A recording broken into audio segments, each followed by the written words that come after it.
How would you like the ability to make anybody do anything that you want, to just control them and manipulate them? You will remove these restraints and leave this cell with the door open. I will remove these restraints and leave the cell with the door open. And you'll drop your weapon? And I'll drop my weapon. Well, actually, that's not the way that influence works. The way that influence works is you make some suggestions and you align with people's goals and you make them not feel guilty. And then you can influence them to do whatever you like and whatever helps them. You know, the ability to lead people. We're at the Martin Luther King Memorial here in Washington, D.C. And this is a great man who was able to unite people that had a common goal, but were on opposite sides of the fence, and bring them together to really think about, you know, the principles of America. And you can do that in your life as well. What about family members that would love to get along, but they just have different political views, or they have different opinions on religion, right? Or people that in your personal life that you're dating, and you want to have the ability to maybe get them to invest money instead of just blowing it all the time. Your friends and family, right? Or your personal friends that you just can't seem to get along with, right? They have mixed priorities and it really drags you down and they're not success driven. Well, the ability to influence people is a lifelong skill. It rewards you in so many ways, to the point that I'm going to be doing a series of videos about it for the next few weeks that teaches you exactly how to influence people just like Martin did, okay? And if this is something that's important to you and helps you in your life, I'm going to be thinking about releasing a program at some point in the future at a very, very entry-level price that allow you to do this from the comfort of your home with me anywhere in the world digitally. You know, one of the things people say is these programs are usually very expensive or they're not in the price range, and I want anybody to be able to afford this so you can make this change in your life. It's not going to be something that's very deep and complicated. It's going to be plug-and-play solutions for all kinds of situations in life to get the influence that you want. And that's what we're going to talk about today. We're actually going to talk about the influence. What is the steps to influence somebody that I've noticed work in every single situation of my life?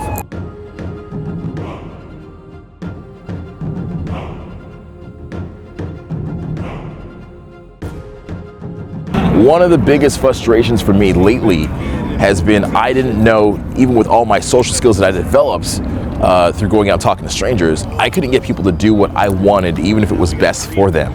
I couldn't get the result that I always wanted in situations. And this frustrated me, of course, being a master of social dynamics. I'm like, what is wrong? What's the missing piece? How come I can't do it?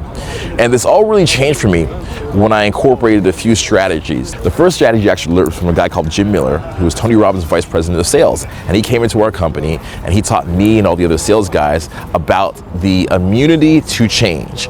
And that is people's resistance to change. People might want to change, but they actually don't do it. You know, think of somebody that's, for example, might even have a heart problems, okay? There's a study that was done that said out of the 7 people that have heart problems, they bring them in, they're like, listen, you're really obese. You're about to have a heart attack and you need to lose weight immediately. Only think about this, 1 out of those 7 are actually able to make the changes in their life. Of course, they want to make the changes because they'll be able to not die, but they can't get themselves to do it, right? So people are resistant to change. That's the first lesson we got to say here.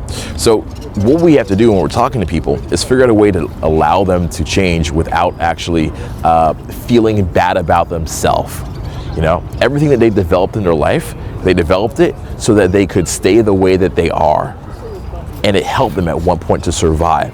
So even let's say somebody overeats, at one point they weren't getting love in their life, and maybe they decided to overeat because it made them feel loved, it made them feel comfort, and they weren't getting it from other areas of their life, and that's how they got love into their life.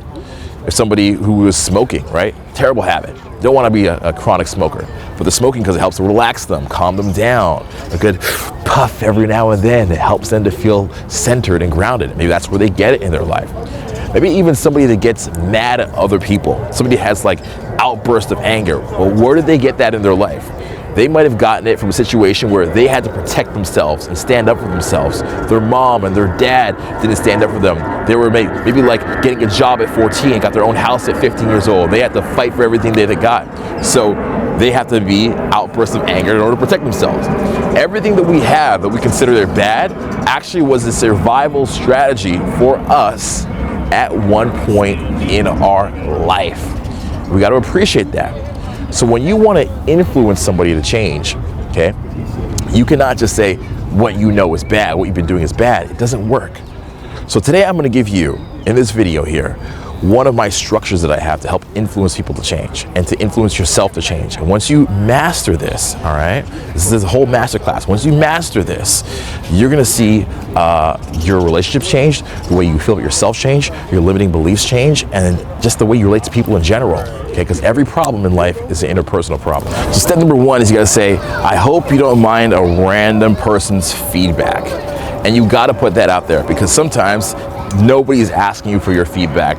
They're not asking for your attention. They feel like, I don't know you, I just met you, and you're gonna tell me what to do? These are all the objections that they have. So you gotta say, first and foremost, I hope you do not mind a random person's feedback, to kind of like soften it up a little bit, right? It's about what you're gonna say. Nobody wants direct feedback right away. They don't want the shit you're gonna give them. They want the time to adjust to it, all right?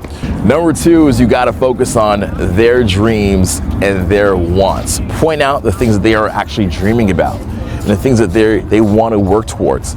I don't mean like the things that happen in a week. Like what's like, you know, if you talk to them and get to know them over time, you sort of know their 1 year goal, right? So let's say in a dating context, we're talking to somebody on the phone, we're gonna say, hey, listen, you said that you want to have a family in a few years. It takes like 3 years of knowing somebody before you're even ready to be engaged with them. So you got to get to know somebody right now if you want to have a family in 3 years, right? Or you say to somebody, hey, you want to have a house. How much saving does it take to get a house? Well, maybe a down payment is $20,000 or $30,000. It might take you 4 to 5 years to save that, okay, with investing it. So you got to remind them of the dreams that they want, not what you want. It's not about you and your selfishness. It's about what they want to have. Remind them of that. You know, if you're talking to a woman, you might say, listen, you're 33 years old and pregnancies get harder when you're over the age of 35. You've dated a lot of jerks so far, you know, a lot of psychopaths, a lot of drug dealers, and I know you want to have a little bit more stability. You want to have fun. You want to get out there and have a good time, but you still want to have a little bit more stability in your life. Isn't that true? Just remind them, be a reminder, as Ty Lopez says, a reminder of what it is that they want. Not what you want, but what they want, okay? And also help if it's an aligned goal. Step number 3 is calling them out on their BS and their bullshit. You gotta say, hey, listen, in order for this to work, you gotta tell the truth and I gotta tell the truth. We can't get anywhere just telling lies. So we gotta be honest and not hold back, okay? We gotta call each other out on bullshit right now. We gotta do it, or else we can't move forward. Is that all right with you? Is it all right if I call you out on bullshit and you call me out on bullshit too? Okay, this is a very important phase, because otherwise the person's kind of like living in their dream and fantasy they created in their head. They got some defenses up, maybe their ego's involved, and your ego's involved too. So it requires you to be as vulnerable as you want them to be. You got to lead with that vulnerability and that honesty at first. Step number 4 would be actually be honest about all the hardcore critique, which you kind of don't want to give and maybe they don't want to hear. You finally get into it, right? But you see, it took us a while to warm up to this and get to the right position where the person's even ready to receive the information. You know, a good coach, what I've learned in my dealing with students all around the globe, is a good coach creates a space, an opening for that information to even get through. If you don't create that space, it doesn't get through. So the first thing we do is create the space, and now we're getting the critique. When I give this critique, I tell them, like, are you ready for the hardcore critique? And they're like, yes, finally, yes, give it to me, tell me what it is. And I usually say, here are some pros, okay? Pros, maybe you're very intelligent, you're outgoing, you pursue your goals, you challenge yourself, and you're always learning something new. And then I'll say cons. Here's the cons, and I'll list all of them, you know? Like, you're making very bad decisions when it comes to the future between you and me. Or cons, it's like, I can't really trust you because you break our agreements all the time, right? And you get to the really don't hold back at this area, because so far you've been shifting the scale to a very nice part, right? The conversation with a very nice direction. But you gotta really not hold back here and shift it to the really like the dark side of it. And you know, the more honest and deep and hardcore you are in this part, the better you're gonna be able to help them. So you do not hold back when you get to here. List all the cons and go deep into it. I would even say, you know, if you're looking at like a time map of this conversation, if the conversation is 10 minutes long, this part should be like 2 to 3 minutes. Just you going hardcore on the critique here. So step number 5 is we got to remind them to go back and check out the details, because maybe this is something we've already said, Or now they start to have some sort of like objections. I did not say that. I never did that. You never told me which time to show up at. You never told me these things. And they're gonna have some objections, which is normal. The ego just kind of like flashes back for a second. And so you say, hey, go back and reread the story, or go back and reread the details, check the video from last week, and maybe they'll actually go back and do it. It's in our benefit that they actually go back and they check those details, right? And then the last step, number 6, is to just say, hey, listen, I know you are a really good person, and I know that you probably didn't mean anything bad by this. I know you didn't want to offend me. I know that you didn't want to like mess things up. I know it wasn't your intention. I know you're a good person. And you kind of just end it by reassuring them, right? That they have the best interest in mind. They didn't do it to be selfish. They kind of probably just got caught up, or they got busy, right? You just reassure them with that. And it's a nice way to end it on a positive note, and opens the lines of communication, because I'm sure you've had it before where maybe like somebody flakes on you and you're just like, you should have never done that. You disrespected my time. And you're upset about it. And then they just cut off the communication because they don't want to deal with it. I don't know you. I'm not going to respond to that. I'm not going to waste my time to respond to that. So here's what we're doing. We're being positive, and we're ending it on a positive note that allows the person to continue talking to us. Super, super, super key.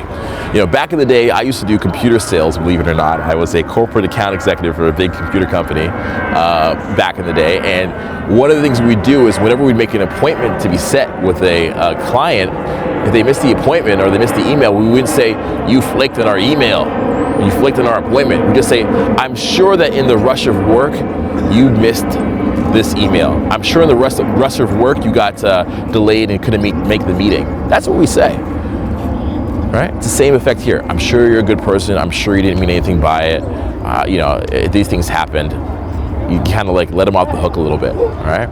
So this is my process for influencing anybody for anything at any time. I've tested this out for several months, and it's worked in relationships, getting people that were drunk to clean up their drunken behavior. It's worked in getting people that were not responsible to talk about their responsibility, their finances. It's worked even in my family life. I mean, I'm one of the most happiest moments I've ever been in my life right now, to be perfectly honest, because my family life has really come together. I've been able to move like people together in the same house in my family life, and that has given me so much joy, and you know, words beyond joy even about this, because now I have this like ecosystem of positive emotions in my life, because I can influence things to go the way that they should go. You ever felt like life is not fair, like things in life don't go the way they should go? Well, this allows you to do it, what I just outlined here. And bro, let me tell you, this is just the tip of the iceberg. This is just the little bit of what I can give to you, all right? My new program is going to be coming very, very soon. And once you get it, you'll be able to fit it into every different situation you have in life. It won't be a bunch of tools you have to memorize or internalize. It will just be scripts for situations and how to influence people in conversations. Simple. You got a situation? Here's a script for it. You got a situation? Here's a script for it. You got a situation? Here's a script for it. Just like that, all right? So, hey man, go and turn on notifications, because these videos, you don't see them unless the notifications are on, all right? So hit the little bell next to the subscribe button. Stay tuned for the next video like this coming up very soon. And as always, keep in touch and don't be a stranger. Cheers.